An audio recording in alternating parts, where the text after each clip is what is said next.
What's happening, everybody? Welcome to another episode of Bokman's Vlog, and today we're doing another episode of Tales of Wholesaling.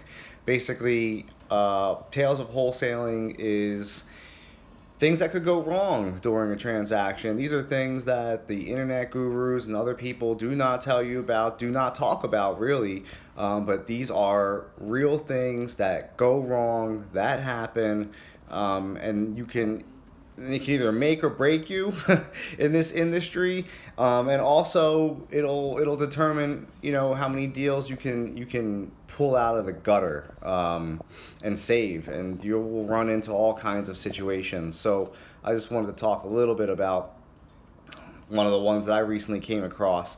So this particular house we were going to keep for ourselves as a fix and flip because it's in a great area. So now we're starting to kind of cherry pick some of the properties we want to do, and we actually wholesale them to ourselves. So if you're able to actually pick up the property for a good number, you should be able to wholesale it to yourself or your entity that does the fix and flips, and still be able to pull out some revenue. At least that's what we do. So we kind of double dip with each transaction.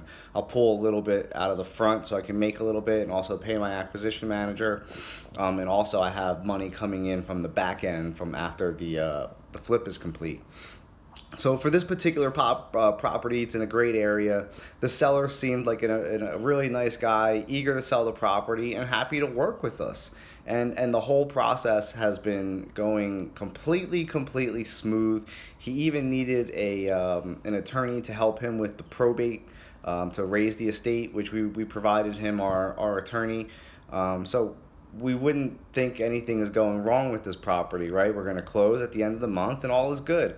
I needed to actually push back closing 3 days, and I didn't ask the seller for an extension. My contract actually expired at the end of the month, and we were going to be closing on the 3rd of the next month. And I really didn't bother to even think that we would need an extension because of how easy the interactions have been with the seller. So rule number one, no matter what, always get an extension, even if it's for 24 hours. You need it. You absolutely need it, no matter what. So I didn't have an extension, so just keep that in mind. It's 48 hours. Now, I've already met the seller multiple times. My acquisition manager spoke to him multiple times. Great guy. He's going to see us there at closing. He's using our lawyer, for Christ's sakes, right? What could go wrong? 48 hours prior to settlement, we get a text from him at 12 o'clock. Now, keep in mind, there's tenants inside the property. Not really tenants, but people that he's letting stay. And he's supposed to get them out before closing because we're buying the property vacant. So we get a text from him 48 hours prior to settlement. Hey guys, all is good. I'm getting some of the stuff out. All the people will be out, and I'll see you guys at Thursday, 11 a.m. That's the time of closing. Great, Mark. Thanks so much. Can't wait to see you there. Let's make it happen. Okay, so keep in mind, that was at 12 p.m. About 4 hours later, 4 p.m., we start getting text messages from the same guy who we've had 30 days of great communication with. Now he's talking crazy. Now he's sending us crazy, drunk text messages telling us basically that we didn't live up to our end of the bargain, that we weren't able to close in time, and now he's basically cursing us off, saying he can't believe that we did this to him. Crazy text messages. Telling us he doesn't care what goes on to the house. It could burn to the ground.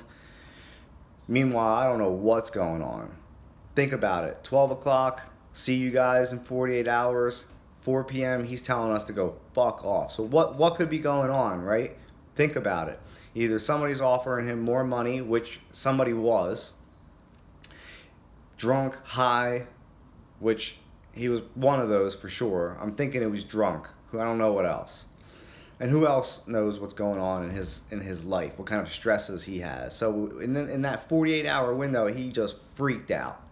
We didn't know what to do, but we knew that we've been in this situation before, and the best thing that we could do is just stay calm, stay cool, stay collected, Do not get into a yelling match, an argument match. Don't curse them out.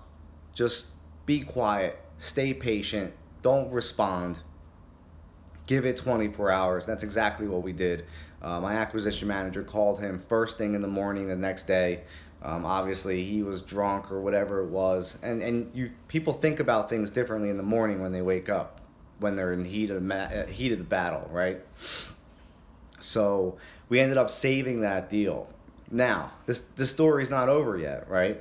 So the morning of closing, 8 a.m., he texts us. All right, guys, everyone's out of the house. See you at closing.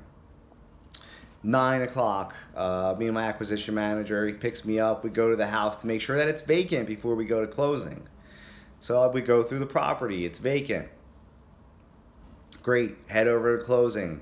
See him in person after the 48 hours right now. It was a great experience. But, just like I expected, he had a rough day and he took it out on us, and that's okay. At the end of the day, we brought him to the table.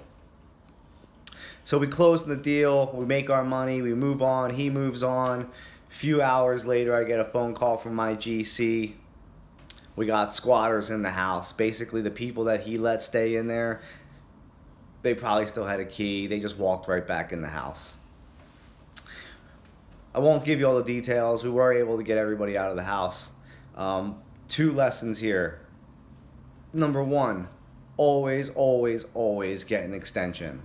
Number 2, always, always, always change the locks immediately after a settlement. Literally have a locksmith at the house waiting for you, so that as soon as you sign, you give him a call and you tell him to go ahead to change the locks and board the windows. Otherwise, you will have squatters in your house.